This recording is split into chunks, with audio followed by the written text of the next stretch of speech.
marque existe depuis 10 ans. En fait, j'ai créé mon entreprise très vite après la fin de mes études, mais j'ai travaillé en parallèle pour un autre designer qui s'appelle Hervé van der Straten.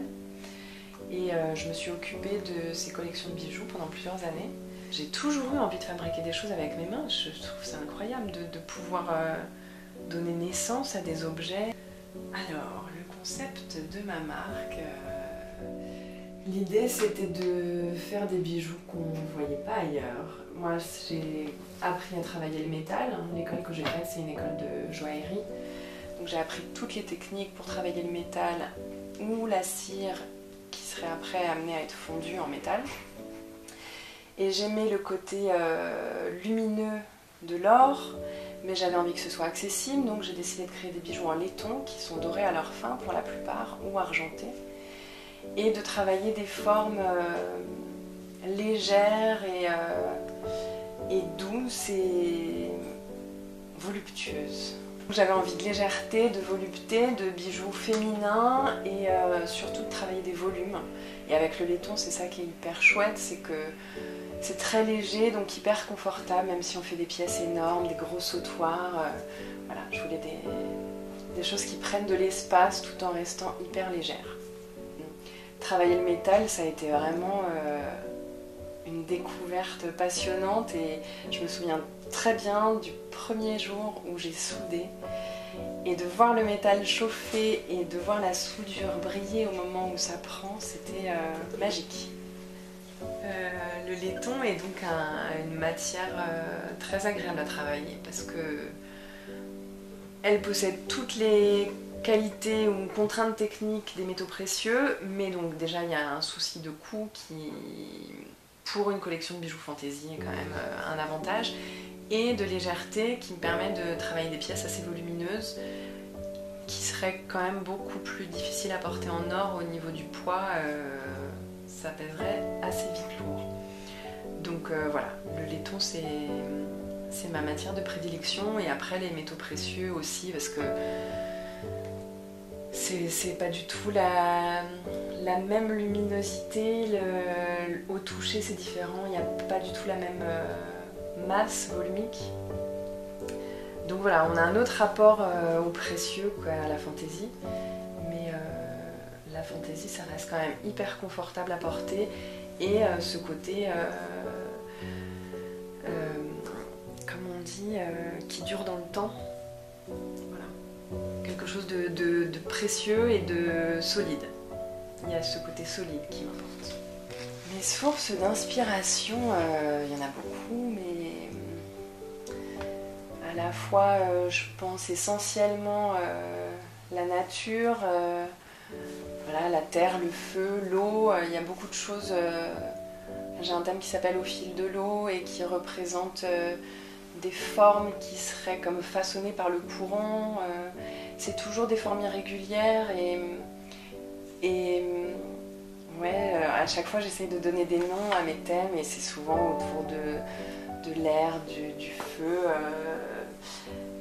Là, la dernière collection, c'est Ombre du soir, Rivage. Il y a toujours la nature et la lumière. Je travaille ici, c'est mon atelier où je fabrique, je crée, je fabrique tous les bijoux à la main. Donc j'ai différents points de travail, un endroit où je soude, un endroit où je lime, où je martèle. Et donc ça dépend des modèles en fait. Soit je fais des mises en forme de métal, soit je coupe directement, je découpe du métal pour après le marteler, le souder, etc. Donc voilà, il y a plusieurs étapes. Je fabrique généralement des petites séries, donc chaque pièce est découpée à la main, soudée par petits lots, et voilà. Il y a un rythme de fabrication ici même. Je travaille donc avec des artisans parisiens. Le doreur, chez qui je fais dorer et argenter toutes mes pièces. Le sertisseur, avec lequel je travaille sur mes bijoux précieux. Un fondeur aussi à Paris pour certaines parties de mes bijoux qui sont donc travaillés à la cire et après fondus en métal.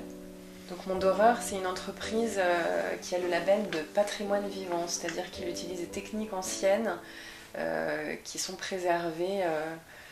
Et en fait, ils travaillent avec des bains d'or ou d'argent, et ce sont des bains électrolytiques où les pièces sont recouvertes d'une épaisseur de métal. Mais c'est des techniques anciennes qui sont conservées ici. Une cliente m'a dit récemment que ça incarnait bien le chic parisien. Voilà, parce que c'était des formes épurées, sobres, avec quand même un twist un peu moderne et étonnant par les volumes, le positionnement du bijou. Je travaille beaucoup sur l'équilibre. Aucune pièce tient debout. C'est des formes qui sont assez mobiles. Voilà, c'est mobile le terme. Chaque élément bouge en fonction du mouvement, de la façon dont on vit, dont on les porte. Et je pense que c'est ça, c'est un côté pas figé, moins classique, mais en restant chic. Moi, je me sens profondément artisan. J'ai vraiment cette sensation d'avoir appris à travailler la matière et à la transformer pour créer des choses. Et ça marche aussi bien pour des créations de pièces qui sont les miennes et qui, voilà, j'essaye d'avoir un style et d'avoir une cohérence dans mes collections, mais ce côté artisanal, c'est aussi sur le sur-mesure. Quand je réalise des alliances ou des médailles de baptême, il y a ce côté bijou qui correspond à un désir